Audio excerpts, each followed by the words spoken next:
ابتداء من اليوم مراد المتوكل عاوني نسميه هنا مراد الحقار. الى السلام عليكم خوتي المغاربه. في البدايه غادي نتكلموا على موضوع المنتخب المغربي. في اخر ندوه صحفيه اللي دار وليد الركراكي، واحد الصحفي سولو واحد السؤال وقال ليه واش ما بانتش ليك الجديه ديالك نقصات من قطر لهنايا؟ وناض واحد المسؤول داخل الجامعه الاسم ديالو مراد المتوكل. الناس اللي متبعين كره القدم غادي يكونوا تعرفوه، وكذلك هذا السيد راه كيعرفوه كاع المغاربه تقريبا جميعا. ناض هو اللي جاوب هذا الصحفي قال ليه واش هذا سؤال ولا الراي ديالك؟ قال ليه الا كان الراي ديالك احتفظ به. كاين دابا حصه تدريب ويلاه عطيتو تدخلوا التيران ولي تويتك في الفقيه. بسم الله الرحمن الرحيم. عبد الهادي الرحالين في التيفي. كما تعرف السيد المدير ان رجال الاعلام كاملين راهم مشرف عايين الجديه راه نقصات شويه من قطر على قطر. السلام. ما فهمتش كيفاش عاود فكرني في المنبر. لا في تيفي واخا شنو هو واش كيستيون ولا راي؟ لا راي المره الجايه تخلي عنك هنا تنجاوب باش نحطوا الاسئله. اوكي ميرسي. حنا على سؤال ديال بصح السؤال الاخير تفضل ربيع. هنا خوتي المغاربه غادي نفهموا المنظومه في البلاد كيفاش غاديه. ما كيبغيوكش تكون عندنا في البلاد صحافه مواطنه، صحافه ديال الراي اللي تعطي الراي ديالها. كيبغيو الراي ديالك تخليه عندك، تقول هذاك الشيء اللي كيبغيوه هما، داك الشيء اللي على هواهم واللي مسلكهم. وهذا الشيء دليل على ان القمع في هذه البلاد ارجع توجه تلقاه في اي مجال، حتى من الكره ولا فيها القمع. وخلاصه القول البلاد تطورات وماشي خير المخزن بوحدو اللي رجع كيقمع. وانت السي مراد المتوكل الدفاع اللي دافعتي على وليد الركراكي كان خاصك توقف مع الصحفي في الراي ديالو، حيت انت اولا صحفي، وثاني حاجه هذاك الراي ديالو الخاص وكان عليك تحترمه. وانا غادي نقول لك راك اخويا كتعرف الطاكي مزيان. خوتي المغاربه مرحبا بكم. ابتداء من اليوم مراد المتوكل عاوني نسميه هنا مراد الحقار الى ان يقدم اعتذار. هو ماشي حقار، ماشي زعما حقار، ولكن دار سلوك ديال الحقاره، سلوك. فعلى الشيء علاش درت انا في العنوان بين مراد الحقار، صحفي حقار، صحفي حقار. وشكون حقار؟ حقار زميل ديالو قدام مدرب المنتخب الوطني. وفين؟ في ندوه صحفيه. وشكون قالها؟ العالم. واللي ما عجبنيش في هذا الموضوع بزاف هو الصحفيين اللي كانوا داخل القاعه بلاصه ما يتضامنوا مع الزميل ديالهم اللي تشجع وطرح السؤال، لا هما خرجوا كيتضامنوا مع مراد المتوكل، كي بحال الا زعما هو اللي تقمع.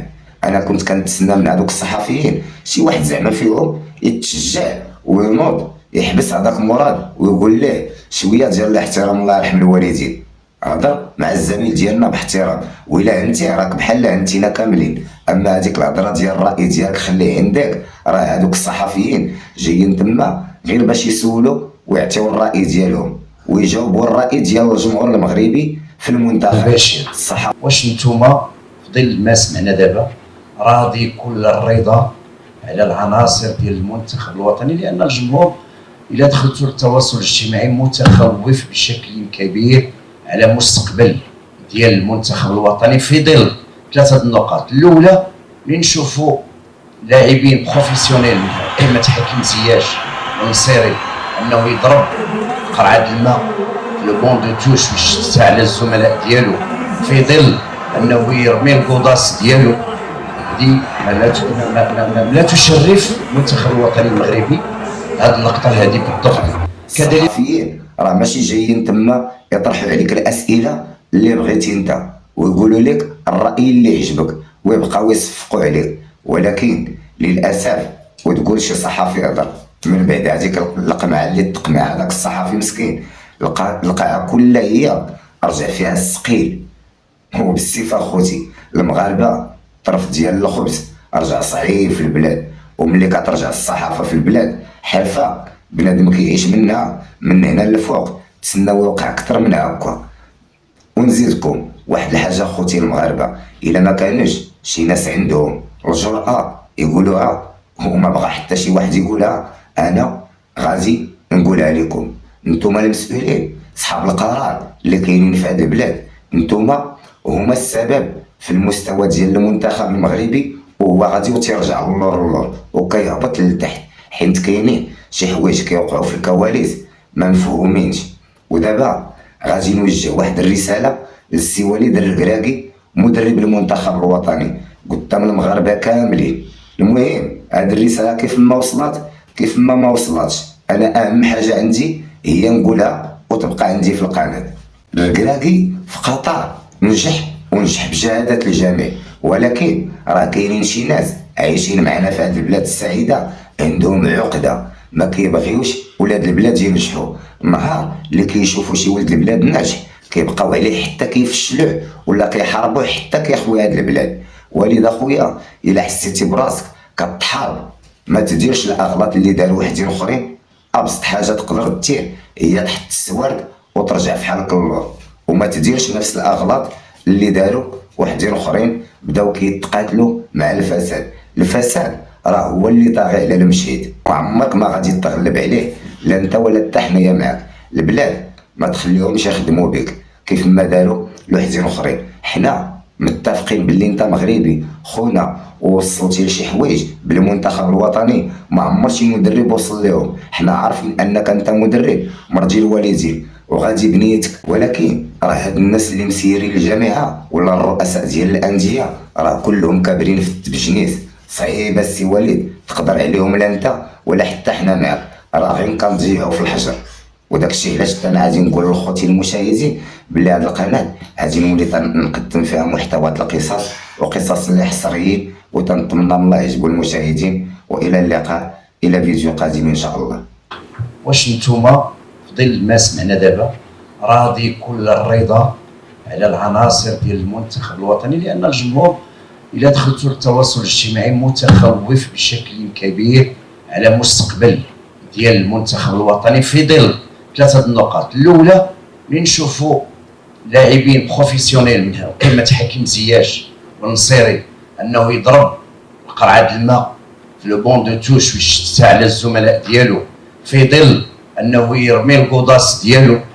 هذه لا تشرف المنتخب الوطني المغربي في هذه اللقطه هذه بالضبط. كذلك النقطه الثانيه هي الهدف اللي تسجل. عادل نعم دو كيسيون. لا نفس السؤال، لا نفس السؤال، باش حيت ما بقاش لا، الوقت. نفس السؤال. دابا الثالثه. لا نفس السؤال. لا شنو الاوليه؟ شنو هي الاوليه؟ وقول لي شنو الاوليه بعد. قلت لك انه المساله ديال الفريق على انه الجمهور متخوف من المستقبل ديال الثانيه هي السلوك ديال زياش وديال الناس اللي ضربوا. عادل ما غاديش الثالثه دابا. عادل شوف واش حنا هنايا باش كنناقشوا المصير المنتخب الاوليه الثانيه ومن بعد قلت الثالثه. ايه الثانيه قلتها لك استاذ. قلت لك بانه الحكيم زياش والنصيري قذف واحد بالقوطه في لو بون دو توش واحد الماء. شوف انا عادل دابا اللي كنقول لك غير كان غير بشويه حنا ولكن كتستفزونا. انت قلتي الثالثه غير دابا كنحكم القانون ديالي انا. انت كتقول الثالثه دابا انا قلت لك واخا ممكن تخليوني عادل لانكم ضيعتوا الوقت.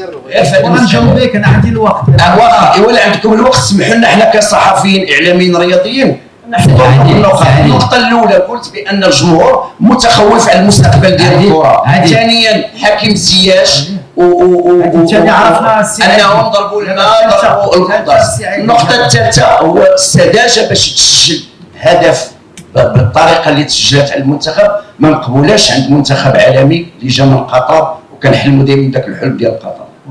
شكرا سي عادل الله يخليك. سي عادل الله يخليكم. اون كيسيون هذه اون كيسيون حيت الاخوان بزاف. شوف عادل شوف لا شوف غير وراه شوف وراه شوف الاخوان ها شوف الاخوان الله يخليك. اون كيسيون با بيرسون باش هكا كلشي يستافد. ثلاثه ما كاين باس ما كاين باس تضيعوا فلوس.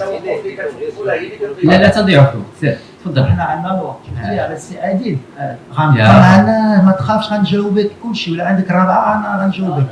ترونكيل غير ما تقلقش السي عادل. لا لان احنا كنناقشوا علاش انا قالوا لي غير ان كيستيون. انا شوف انا سوي كالم، انا غا قالوا لي ان كيستيون باغ جورناليست. انت زدتي الثانيه ملي قلتي الثالثه قلت لي بلاتي ما كاينش ثالثه غير على هادشي. بغيتي الثالثه بغيتي راه غنجاوبك غير بشويه. حنا نو ترونكيل كالم. دونك السؤال الاول لا حيت ملي كنقول الثالثه كنساوي ليا الجمهور ما غاديش ولا متخوف؟ خوف. هو ديما كنخايف قبل كوب دي مون، كنخايف بزاف. ما ديما كيبغي الفرقه ديالو الجمهور وكيخاف علاش باغي النتيجه وفي حقه. وانا الخدمه ديالي هي مع الفرقه ديالنا نجاوبهم في التيران باش مع الوقت يكونوا تايقين بالحق. انا بني عندنا النتيجه، عندنا 3 بوان 6 بوان في لي كاليفيكاسيون كوب دي مون. خايفين يمكن في لو جو، خايفين بزاف في حقهم. حنا خدامين، حنا عارفين ان الخدمه هي اللي غتوصلنا. دونك ولا يخافوا انا غنجاوبهم غير ما يخافوش. حنا خدامين، عندنا نبان ليكيب كنربحوا وحنا غاديين في الخدمه ديالنا، وتا هما يثيقوا فينا بلا ما يخافوا، ولا يثيقوا فينا غنزيدوا في الكوتي بوزيتيف بحال اللي كنقول، والدراري غيعطيو النتيجه ان شاء الله. هذه كنامن بها. الحاجه الثانيه عندك الصح، سي با دي كومبورتمون علاش انا ما شفتهمش بالحق. سي الفوتبول باغ اكزومبل في قطر اللي انت قلتي رجعنا من قطر، سي بوفال خرج وضرب بوطو وكنقلق وربحنا الماتش ديال الجبهه وزادت الكره وما كاين مشكل. هذيك كترا في الكره غير ملي ربحنا مع بلجيكا في كاس العالم حتى واحد ما سولني على شنو دار بوفال، كيفاش دار. هي الكره كنعاودها لك. اي لاعب كبير ملي كيخرج كيتقلق.